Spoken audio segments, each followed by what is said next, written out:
जब शिव और शिवा के मन में यह इच्छा आई कि संचालन को एक और पुरुष हो, तो एक सत्वगुणी पुरुष का प्रादुर्भाव हुआ, जो व्यापक होने से विष्णु कहलाए। वे तपस्या में विलीन हो गए और उनके शरीर से अनेक जलधाराएं, जल, नीर, फूटीन और आकाश जलमय हो गया। विष्णु ने स्वयं नीर में स्वयं के शेष भाग पर शयन किया, जिससे उनका नाम शेषशायी या नारायण भी हुआ। उनसे ही सभी तत्व, गुण, त्रिविध, अहंकार, तन्मात्राएं, पंचभूत, ज्ञानेंद्रिया और कर्मेंद्रिया प्रकृति, फिर शेषशायी नारायण की नाभि से कमल उगा, जिस पर ब्रह्मा का प्राकट्य हुआ। ब्रह्मा के तप पर चतुर्भुज विष्णु प्रकटे, जिन्होंने उन्हें ज्ञान दिया। बाद में किसी तर्क के समाधान के लिए उन दोनों के बीच महान ज्योतिर्लिंग प्रकट हुए, जिनके आदि अंत का पता वे दोनों न लगा सके। दोनों की प्रार्थना पर ज्योतिर्लिंग से उमा शिव प्रकटे ब्रह्मा को सृष्टि करने और विष्णु को सृष्टि पालने का कर्म मिला। ब्रह्मा ने अंजलि भरकर जल उछाला, जो अंडे की आकृति में फैल गया और ब्रह्मांड उत्पन्न हुआ, किंतु चेतन न हुआ। फिर श्री विष्णु ने उस अंड में अनंत रूप में प्रवेश किया, जिससे वह चेतन हुआ। किसी बात पर क्रुद्ध होकर रोते हुए ब्रह्मा के माथे से रुद्र प्रकट हुए। ब्रह्मा के शरीर से दाएं अंगूठे से दक्ष प्रजापति प्रकट हुए, जिनकी संगिनी हुई प्रसूति। ब्रह्मा के कहने पर रुद्र की अर्धांगिनी बनने के लिए दक्ष ने सदाशिव की चिर संगिनी आदिशक्ति की 3000 वर्षों तक तपस्या और आराधना की, और जब मां प्रकट हुई तो उनसे कहा, हे जगन्माते, हे जगदम्बिके।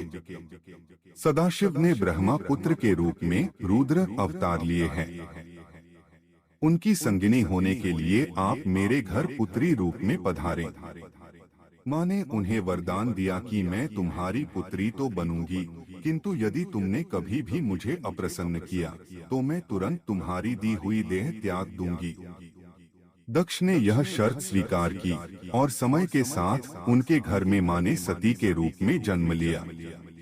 पति को पाने के लिए तप करने के बाद सती का ब्याह शिव से हुआ, और एक बार शिव जी के साथ विहार करते सती ने श्री राम को सीता की खोज में पागलों की तरह रोते बिलखते देखा। सती माँ के मन में आया कि मेरे पति जिन राम को ईश्वर मानते हैं, वे स्त्री के लिए ऐसे मोहित हैं, और उन्होंने समय क्रम में श्री राम की परीक्षा लेने के लिए सीता का रूप लिया और उनके सामने गईं।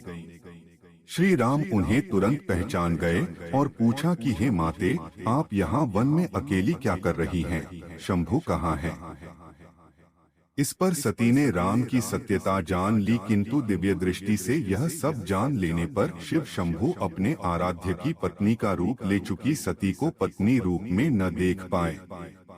सती मन में यह जान गईं और उदास रहने लगी। समय क्रम में दक्ष ने एक यज्ञ आयोजित किया, जिसमें उन्होंने शिव को नहीं बुलाया। बिना बुलाए भी सती वहां जाना चाहती थीं, और शिव जी के समझाने के बाद भी वे गईं।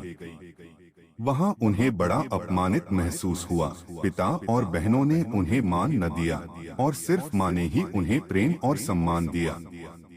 यज्ञ में सब देवताओं के भाग थे, किंतु शिव जी का न था, जिस पर सती माँ ने आपत्ति की और दक्ष ने शिव जी के लिए बड़े अपशब्द कहे।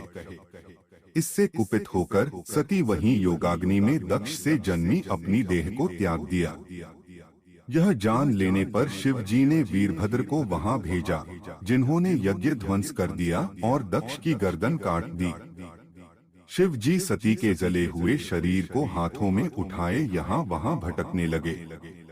उनके मोह को तोड़ने के लिए विष्णु जी ने सुदर्शन चक्र से सती माँ के शरीर के टुकड़े कर दिए, जो धरती पर अलग अलग जगह गिरे।